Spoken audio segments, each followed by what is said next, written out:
আছে কিন্তু আজিৰ আলোচনাৰ অন্তত আমাৰ যি এটা মানে দাবী আছিল, আমাৰ যি এটা প্ৰশ্ন আছিল, সেইটোৱে আছিল যে কোনো গাঁও, কোনো ঘৰ, কোনো মানে বাৰী মাটি, খেতি মাটি যাতে ৰাইজৰ পৰা লৈ পেলাই উদ্যোগ স্থাপন কৰা নহয়, সেই কথাটো তেওঁলোকে মান্তি হৈছে।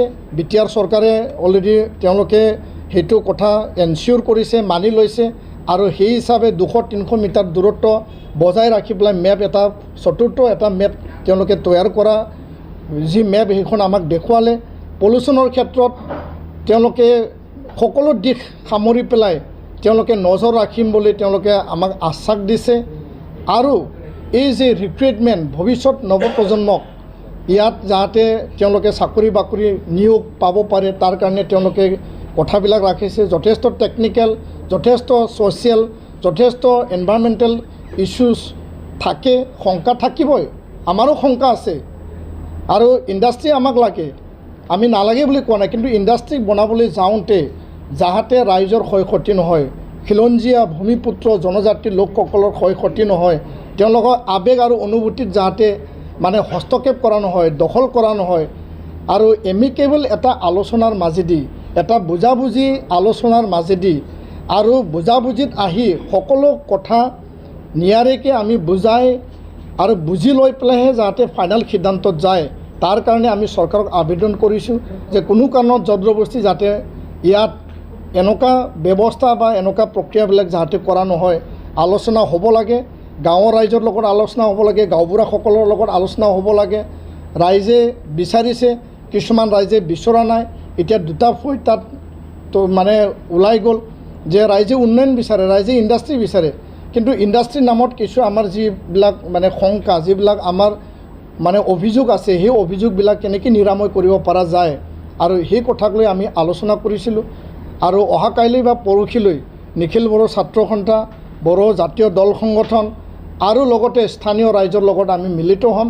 আমি ৰাইজৰ হৈ কথা পাতিম, ৰাইজৰ লগত থাকিম, ৰাইজৰ সমস্যা, ৰাইজৰ গ্ৰিভেঞ্চেছ আমি বুজিম আৰু ৰাইজৰ গ্ৰিভেঞ্চেছ সদায় প্ৰাধান্য থাকিব। কাৰণ আমি জাতি স্বাৰ্থত কাম কৰিছোঁ, ৰাইজৰ স্বাৰ্থত কাম কৰিছোঁ। সমাজ আৰু ৰাইজ সদায় আগত, সমাজ আৰু ৰাইজ সদায় আগৰ কাৰণে সংগঠন কৰিছোঁ। আৰু সংগঠনৰ কথাটো হ'ল ৰাইজৰ সুৰক্ষিত ভৱিষ্যত আমি দিব লাগে, কিন্তু আমাক উন্নয়নো লাগিব, আমাক নিয়োগ লাগিব, চাকৰি বাকৰি লাগিব আৰু এনেকুৱা এটা ইণ্ডাষ্ট্ৰী, যিবিলাক ইণ্ডাষ্ট্ৰী নেকি আমাক অধিক তেওঁলোকে নিয়োগ দিব পাৰে, ৰিক্ৰুইটমেণ্ট দিব পাৰে, তেনেকুৱা ইণ্ডাষ্ট্ৰী আমাক লাগেই। কিন্তু ৰাইজে তাত স্থাপন হোৱাটো বিচৰা নাই। ৰাইজে ভয় কৰিছে যে তাত গাঁও সোমাই লোৱা হ'ব নেকি, এভিকশ্যন কৰা হ'ব নেকি, বাৰী মাটি কব্জা কৰি লোৱা হ'ব নেকি।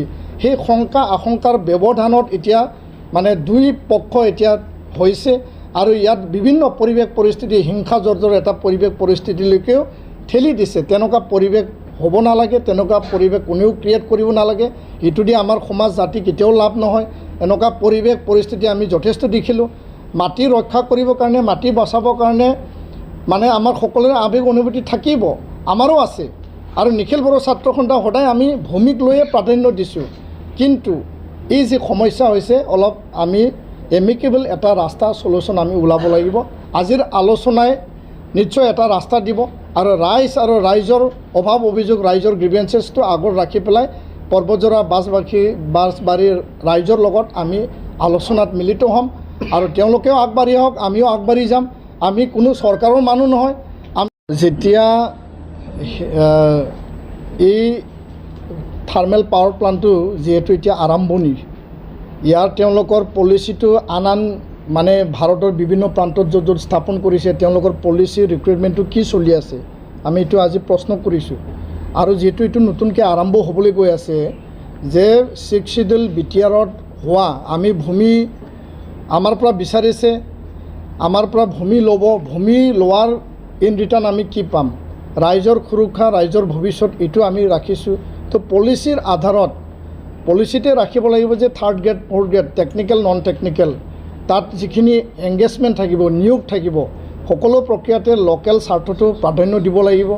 আৰু সেইটো যেতিয়া নহ'ব আৰু আদানী আৰু APDCLৰ ওচৰত আমাৰ এইটো দাবী থাকিব আৰু সেইটো যেতিয়া মীমাংসা হ'ব, তেতিয়াহে আমিও মান্তি হ'ম। নিয়োগটো কোনো কাৰণৰ কম্প্ৰমাইজ নহয়। কাৰণ আমাক চাকৰি লাগিবই, আমাক নিয়োগ লাগিবই, আমাৰ ল'ৰা ছোৱালী তাত কাম পাব লাগিব, চাকৰি পাব লাগিব। আৰু যেতিয়ালৈকে সেইটো মানে ব্যৱস্থা তেওঁলোকে এনচিয়ৰ নকৰে, তেওঁলোকে আজি কৈছে যে আমাৰ স্বাৰ্থ থাকিব, আমি লোকেল মানুহকে ল'ম।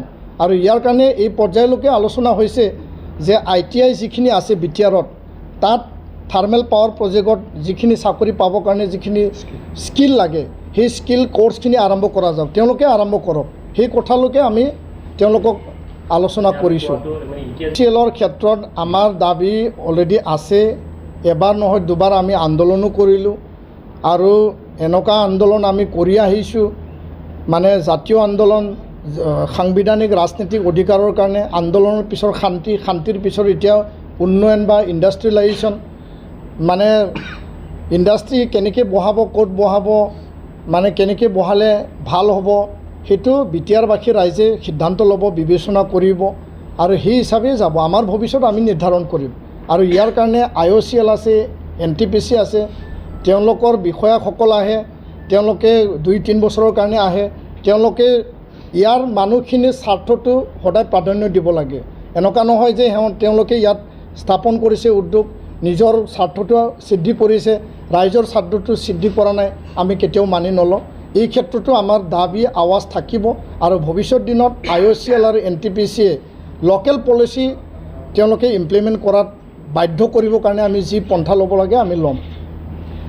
মাটি সুৰক্ষিত কৰিবৰ কাৰণে আমি যোৱাকালি CC2I এটা মানে মিটিং বহিছোঁ, coordination committee of tribal organisation of Assam. আমাৰ ট্ৰাইবেল বেলেন ব্লকৰ মেপ আমি বিচাৰিছোঁ আৰু লগে লগে ট্ৰাইবেল বেলেন ব্লক যি chapter 10 1886 Assam land revenue regulation act, Assam ৰাজহ আৰু যি ভূমি ইয়াৰ যি অধীনস্থ আছে, সেইটো সাংবিধানিক এটা ৰক্ষা কৱচ, কনষ্টিটিউচনেল প্ৰভিজন 6 শিডিউল নহ'লে 5th শিডিউল এটা ব্যৱস্থাৰে সেই বেলেন ব্লক যাতে ইলিগেল এনক্ৰচমেণ্ট নহয়, ইলিগেল ইনফিল্ট্ৰেশ্যন নহয়। 6th শিডিউলত এতিয়াও বহুতো ঠাইত মাটি আছে, ট্ৰাইবেল বেলেন ব্লকত মাটি আছে আৰু যিখিনি জেনেৰেল এৰিয়া আমি দেখা পাইছোঁ যে এই অঞ্চলবিলাকত এতিয়া জনবসতি মানে বহুত বাঢ়ি গৈছে। তো চৰকাৰে এডভান্টেজ আছাম 2.0 কৰিছে, চৰকাৰে উন্নয়ন আনিব বিচাৰিছে, আমি ক'ব লগা একো নাই। আৰু চৰকাৰে আমাৰ অঞ্চলত উদ্যোগ স্থাপন কৰিব বিচাৰিছে, সেই কথাও আমি মানে যুক্তিসংগত হিচাপে আমি আদৰণি জনাইছোঁ। কিন্তু উদ্যোগ স্থাপন কৰিবলৈ যাওঁতে কোনটো জাগাত কৰিব, কোনটো ঠাইত কৰিব আৰু তাত বসবাস কৰি থকা জনজাতি ভূমিপুত্ৰসকলৰ ক্ষয়ক্ষতি হ'ব নেকি, বা তাত কি কি ইম্পেক্ট আছে, ইম্পেক্ট এছেছমেণ্ট সকলো কথা চাইহে আমি সিদ্ধান্তটো দিম।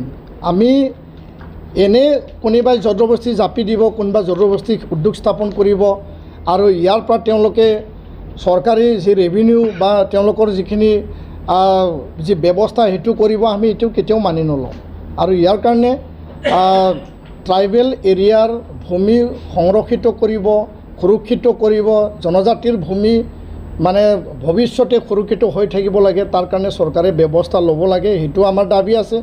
আৰু উদ্যোগো আমাক লাগিব, য'ত নেকি কোনো ইম্পেক্ট নাহে, য'ত নেকি কোনো সমস্যা নাহে, তেনেকুৱা এটা এমিকেবল ৰাস্তা ওলাই পেলাই উদ্যোগ আমাক লাগিব। কাৰণ তাত ৰেলৱে কোচ ফেক্টৰীও হ'ব আৰু তাত যদি এইটো থাৰ্মেল পাৱাৰ প্লাণ্ট যদি হয়, তো তেতিয়া আমাৰ এই অঞ্চলৰ উন্নয়ন মানে আগবাঢ়িব আৰু ৰাইজৰ বা ল'ৰা ছোৱালীৰ নৱপ্ৰজন্মৰ নিয়োগ বা তেওঁলোকৰ চাকৰি বাকৰি ৰাস্তা খোল খাব। এইটো আমি ভৱিষ্যতটো আমি দেখা পাই পেলাই মানে এই কথাটো আমি আলোচনা কৰিছোঁ। ৰাখি পেলাই তেওঁলোকে নতুনকৈ এটা মেপ তৈয়াৰ কৰিছে, সেইটো আজি আমি জানিবলৈ পাৰিলোঁ, এইটো আমি আজি দেখিবলৈ পালোঁ। আৰু ইয়াৰ কাৰণে নিখিল বড়ো ছাত্ৰ সন্থাৰ কথাটো হ'ল যে কোনো কাৰণত ইয়াত ইণ্ডাষ্ট্ৰী স্থাপনৰ নামত, ইয়াতে এটা উদ্যোগ স্থাপনৰ নামত যাতে ৰাইজৰ ক্ষয় ক্ষতি, ৰাইজৰ যিখিনি বাৰী মাটি, ঘৰ, তেওঁলোকৰ ৰাস্তা ঘাট, তেওঁলোকৰ অনুষ্ঠান প্ৰতিষ্ঠান, খেতি পথাৰ কোনো কাৰণত যাতে সন্নিৱিষ্ট কৰা নহয়, সেই কথাটো নিখিল বড়ো ছাত্ৰ সন্থাই আগৰ পৰা ষ্টেণ্ড লৈ আহিছে, আজিও আমি ষ্টেণ্ড লৈছোঁ। আৰু ৰাইজৰ ক্ষয় ক্ষতি হোৱা নিখিল বড়ো ছাত্ৰ সন্থাই কেতিয়াও আমি সমৰ্থন নকৰোঁ, সেই কথা আমি চিধাচিধিকৈ এই কথাটো আমি প্ৰকাশ কৰিছোঁ। দ্বিতীয় কথাটো হ'ল যে ৰাইজৰ শংকা, ৰাইজৰ যি এটা ভয়, বিভিন্ন মহলত বিভিন্ন প্ৰভোগ কৰা হৈছে, কিছু কথা জেনুইন আছে, কিছু গ্ৰিভেঞ্চেছ জাষ্টিফাইড আছে, কিন্তু এতিয়া পৰিৱেশ পৰিস্থিতি এনেকুৱা হৈছে যে ইয়াতে আমি ক'ব নাপায়, এইটো ক'ব নালাগে, যোনটো দেখা পাইছোঁ, আৰু আমি কোৱাৰ কাৰণে কোনোবা দলে দুখ পাব নালাগে যে ইয়াত কিছুমান ৰাজনৈতিক পৰিস্থিতি এতিয়া প্ৰভোকেশ্যন চলিছে। কিন্তু জেনুইন কনচাৰ্ণটো আছিল যে ইয়াত এয়াৰ পলিউশ্যন হ'ব নেকি, ইয়াত মানে ৱাটাৰ পলিউশ্যন হ'ব নেকি, ইয়াত লেণ্ড পলিউশ্যন হ'ব নেকি, তাৰ এছ ক'ত যাব, তাত ফ্লাইজ ক'ত যাব, তাত বতাহত কাৰ্বন ডাই অক্সাইড যাব নেকি, সেই কথাটো আজি আমি APDCL আৰু আমি আদানী গ্ৰুপৰ যি বিষয়াসকল আছে তেওঁলোকৰ পৰা আমি জানিব বিচাৰিছিলোঁ। আৰু আমাৰ পোনপটীয়া প্ৰশ্ন আছিল, সেই গোটেই প্ৰশ্ন আমি স্পষ্ট আকাৰে আমি আজি সুধিছোঁ, প্ৰশ্ন কৰিছোঁ। আৰু আদানী গ্ৰুপ আৰু APDCL ফালৰ পৰা তেওঁলোকে প্ৰকাশ কৰিছে যে মেক্সিমাম লেভেলৰ যি নতুন পদ্ধতিৰে যি এটা পলিউশ্যনৰ কথা, কাৰ্বন ডাই অক্সাইডৰ কথা, এছ ফ্লাইৰ কথা বা তাত ৱাটাৰ পলিউশ্যনৰ কথা, এই গোটেই কথাটো নতুন টেকন'লজি ব্যৱহাৰ কৰি পেলাই তেওঁলোকে এই মানে উদ্যোগ স্থাপন কৰি বা এই উদ্যোগ তেওঁলোকে স্থাপন বা চলাব, সেই কথাটো তেওঁলোকে প্ৰকাশ কৰিছে। আৰু সেইটো এটা টেকনিকেল কথা, আৰু এই কথাটোলৈ আৰু আজি আমি আলোচনা কৰিব লাগিব, এইটো একচাতে ক'ব নোৱাৰে। তৃতীয় কথাটো হ'ল যে ইয়াত আমাৰ কি বেনিফিট হ'ব, চৰকাৰে ভূমি দিব, ৰাইজে দখল কৰা ভূমি দিব, হয় ৰাইজৰ তাত নথি পত্ৰ নাই, এইটো এটা PRF আছিল, এইটো খাছলেণ্ড আছিল, চৰকাৰে এতিয়া এইটো উদ্যোগ স্থাপনৰ কাৰণে APDCLক দিব। APDCL আৰু আদানী আৰু অসম চৰকাৰ BTR চৰকাৰৰ লগত এটা বুজাবুজি এটা চুক্তি হ'ব, BTRবাসী ৰাইজৰ কি লাভ হ'ব, বাঁছবাৰী বা পৰ্বজৰা ৰাইজৰ কি লাভ হ'ব, সেই কথা আমি প্ৰশ্ন ৰাখিছোঁ। আৰু এই প্ৰশ্নৰ উত্তৰত তেওঁলোকে আমাৰ যি দাবী আছিল যে 3rd grade 4th grade technical non technical ITR আৰু স্কিল মানে ট্ৰেইনিং থকা লেবাৰ ক্লাছৰ কথা, ইয়াত কণ্ট্ৰেক্টৰ যিখিনি ৱৰ্ক থাকিব, আৰু ভৱিষ্যতে এই যি উদ্যোগ স্থাপনৰ বিনিময়ত যিখিনি তেওঁলোকৰ ৰেভিনিউ জেনেৰেট হ'ব, চৰকাৰখনে কি পাব, লোকেল স্থানীয় ৰাইজে CSRৰ পৰা ডেভেলপমেণ্টেল ইনফ্ৰাষ্ট্ৰাকচাৰ, এডুকেশ্যন, ছ'চিঅ' বা ইয়াত লাইভলিহুডৰ কি উন্নয়ন আহিব, এই গোটেই প্ৰশ্ন আমি পোনপটীয়াকৈ আদানী গ্ৰুপ আৰু APDCLক সুধিছোঁ, আৰু BTR চৰকাৰকো আমি সুধিছোঁ। আৰু তেওঁলোকে এই গোটেই প্ৰক্ৰিয়াটো আমাক এটা পৰ্যায়লৈকে তেওঁলোকে নিজৰ কথা ৰাখিছে, আৰু সেইটো আৰু কথা পাতিব লগা আছে। আৰু তেওঁলোকে কৈছে যে লোকেল ইণ্টাৰেষ্ট BTRবাসী কোকৰাঝাৰ জিলা, বাঁছবাৰী বা পৰ্বতজৰা জিলাৰ স্বাৰ্থত যিকোনো যি বিনিময়ত কৰিব লাগে তেওঁলোকে কৰিম বুলি আমাক কথা ৰাখিছে। নাই, আজিৰ আলোচনাত আমি সেইটো গম পালোঁ, তেওঁলোকে যোনটো ব্যাখ্যা কৰিলে যে BTR চৰকাৰে APDCLক 3400 ভূমি তেওঁলোকে হস্তান্তৰ মানে দিব, আৰু এই হস্তান্তৰ যে দিয়া ভূমি, সেই দিয়া ভূমিটো APDCLক দিব। APDCLে আদানী গ্ৰুপ বা অসম চৰকাৰ বা BTR চৰকাৰৰ লগত তেওঁলোকে বুজাবুজি এটা প্ৰক্ৰিয়া তেওঁলোকে কৰিব। তো সেইখিনি কথা মানে আজিৰ আলোচনাত তেওঁলোকে আমাক কৈছে। গোটেই কথা আমি দাঙি ধৰি পেলাই আমাৰ মূল ডিমাণ্ড লাষ্টত আমি ৰাখিছোঁ, এই চাকৰি বাকৰি, নিয়োগ, পলিউশ্যনৰ কথা বা আন বিষয়, CSRৰ কথা, আৰু স্থানীয় ৰাইজৰ ক্ষতিপূৰণ, তেওঁলোকৰ লাইভলিহুডৰ কথা, সকলো কথা আমি ৰাখি পেলাই আমাৰ বিভিন্ন দফীয়া এটা দাবী থাকিব। সেই দাবীক লৈ পেলাই APDCL, আদানী, BTR, অসম চৰকাৰ আৰু এপছুৰ মাজত BTRবাসী, বাঁছবাৰী আৰু পৰ্বতজৰা ৰাইজৰ স্বাৰ্থত এটা ত্ৰিপাক্ষিক চুক্তি এগ্ৰিমেণ্ট এটা হ'ব লাগে বুলি আমি আজি প্ৰস্তাৱ দিছোঁ, আৰু তেওঁলোকে সেই প্ৰস্তাৱটো আগবঢ়াম বুলি আমাক কৈছে। তো আমি আশাবাদী যে সেই চুক্তি তেওঁলোকে কৰিব লাগিব। আৰু আমি কৈছোঁ যে ৰাইজৰ স্বাৰ্থত এতিয়া আৰম্ভ হ'ব, ইণ্ডাষ্ট্ৰী আৰম্ভ হ'ব, এটা অথৰিটি ক্ৰিয়েট হ'ব। আজি তাৰিখত আমি দেখা পাইছোঁ যে IOCL মানে বঙাইগাঁও মানে NTPC তেওঁলোকে CSRৰ টকা মানে ভাৰতৰ বিভিন্ন দেশ মানে ৰাজ্যত বিভিন্ন প্ৰান্তত খৰচ কৰে, বৰঞ্চ আমাৰ কোকৰাঝাৰ, চিৰাং বা BTR যি এটা এৰিয়া আছে তাত খৰচ কৰিব লাগিছিল। কোটি কোটি টকা তেওঁলোকে বাহিৰত নিছে, বাহিৰত কৰিছে। তো এই কথাও আমি উত্থাপন কৰিছোঁ, যদি আমাৰ লাভান্বিত যদি নহয়, ইণ্ডাষ্ট্ৰী বঢ়াব, পাৱাৰ জেনেৰেশ্যন কৰিব, চাকৰি বাকৰি আমাৰ ল'ৰা ছোৱালী ভৱিষ্যত প্ৰজন্মই পাব লাগিব। পোৱা ৰাস্তাটো কি?